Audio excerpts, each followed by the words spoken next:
Temptations Work for Our Good by Thomas Watson. And we know that all things work together for good to those who love God, to those who are the called according to His purpose. Romans 8, verse 28.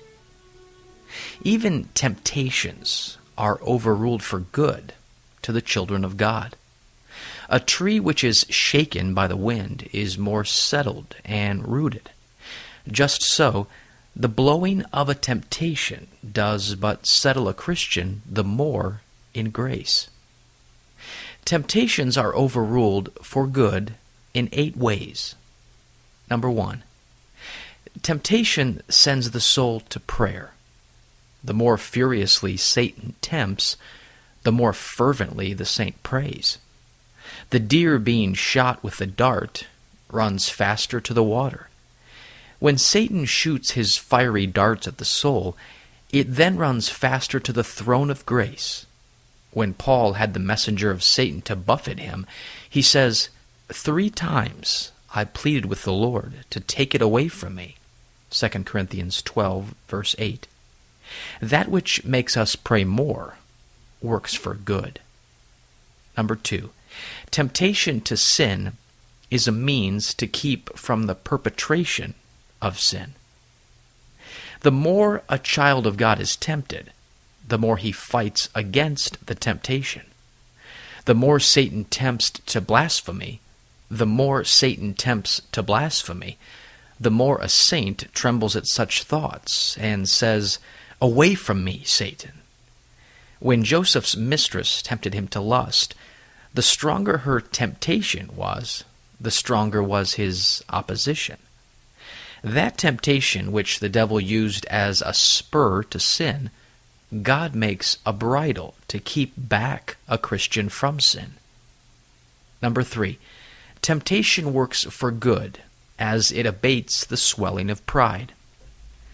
To keep me from getting puffed up, I was given a thorn in my flesh, a messenger from Satan to torment me and keep me from getting proud. 2 Corinthians 12, verse 7. The thorn in the flesh was to puncture the balloon of pride. Better is that temptation which humbles me than that duty which makes me proud. Rather than a Christian shall be haughty-minded, God will let him fall into the devil's hands a while to be cured of his swelling pride. Number 4, temptation works for good as it is a touchstone to test what is in the heart.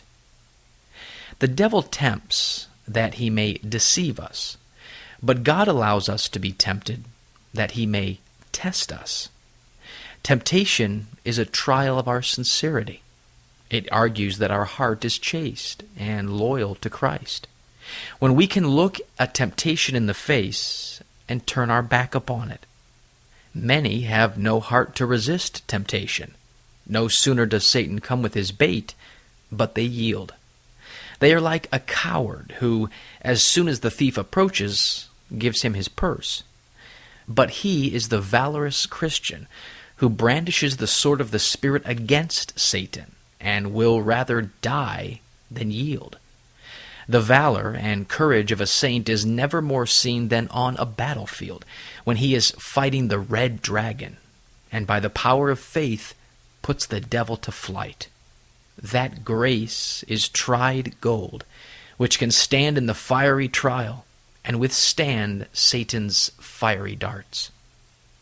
Number 5, temptations work for good as God makes those who are tempted fit to comfort others in the same distress. A Christian must himself be under the buffetings of Satan before he can speak a word in due season to him who is weary. Paul was well versed in temptations.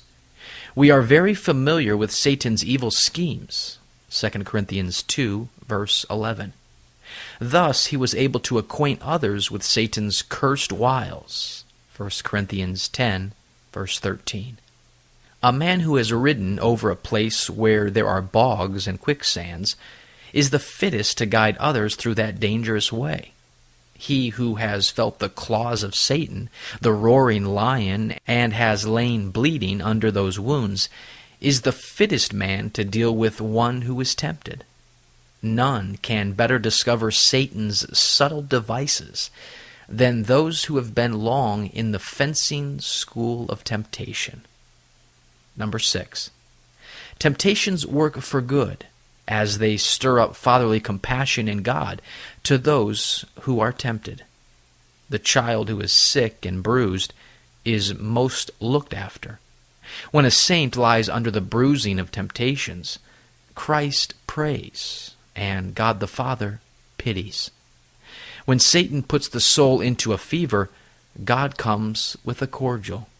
This made Luther say that temptations are Christ's embraces, because he then most sweetly manifests himself to the soul. Number 7. Temptations work for good, as they make the saints long more for heaven. There they shall be out of gunshot. Heaven is a place of rest. No bullets of temptation fly there. The eagle, which soars aloft in the air and sits upon high trees, is not troubled with the stinging of the serpent. Just so, when believers are ascended to heaven, they shall not be molested by the old serpent, the devil. In this life, when one temptation is over, another comes. This makes God's people wish for death, to call them off the battlefield where the bullets fly so quick, and to receive a victorious crown, where neither the gun nor cannon, but the harp and violin shall be eternally sounding. Number 8. Temptations work for good, as they engage the strength of Christ. Christ is our friend, and when we are tempted, he sets all his power working for us. Since he himself has gone through suffering and temptation, he is able to help us when we are being tempted. Hebrews 2, verse 18. If a poor soul was to fight alone with the Goliath of hell, he would be sure to be vanquished. But Jesus Christ brings in his auxiliary forces. He gives fresh supplies of grace. We are more than conquerors through him who loved us. Romans 7, verse 37. Thus, the evil of temptation is overruled for our good. Question. But sometimes Satan foils a child of God. How does this work for good? Answer. I grant that through the suspension of divine grace and the fury of a temptation, a saint may be overcome. Yet this foiling by a temptation shall be overruled for good.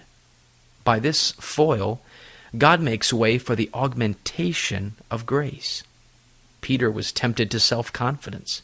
He presumed upon his own strength, and Christ let him fall. But this wrought for his good. It cost him many a tear. He went out and wept bitterly.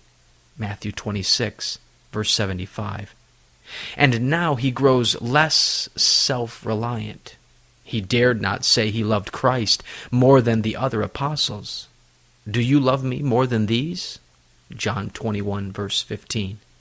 He dared not say so. His fall into sin broke the neck of his pride. The foiling by a temptation causes more circumspection and watchfulness in a child of God. Though Satan did before decoy him into sin, yet for the future he will be the more cautious. He will beware of coming within the lion's chain any more. He is now more vigilant and fearful of the occasions of sin. He never goes out without his spiritual armor, and he girds on his armor by prayer. He knows he walks on slippery ground, therefore he looks wisely to his steps. He keeps close sentinel in his soul, and when he spies the devil coming, he grasps his spiritual weapons and displays the shield of faith. This is all the hurt the devil does when he foils a saint by temptation.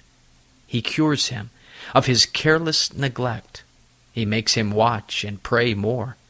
When wild beasts get over the hedge and damage the grain, a man will make his fence the stronger. Just so, when the devil gets over the hedge by a temptation, a Christian will be sure to mend his fence. He will become more fearful of sin and careful of duty. Thus, the being worsted by temptation works for good. Objection. But if being foiled works for good, this may make Christians careless whether they are overcome by temptations or not. Answer. There is a great difference between falling into a temptation and running into a temptation. The falling into a temptation shall work for good, not the running into it. He who falls into a raging river is fit for help and pity, but he who desperately runs into it is guilty of his own death. It is madness running into a lion's den. He who runs himself into a temptation is like King Saul, who fell upon his own sword. From all that has been said, see how God disappoints the old serpent by making his temptations turn to the good of his people. Luther once said, "There are 3 things which make a godly man: prayer, meditation, and temptation." The wind of temptation is a contrary wind to that of the Spirit, but God makes use of this cross wind to blow the saints to heaven. This Puritan devotional has been brought to you by Grace Gems, a treasury of ageless sovereign grace writings. Please visit our website at www.gracegems.org, where you can browse and freely download thousands of choice books, sermons, and quotes, along with select audio messages. No donations accepted. Thank you.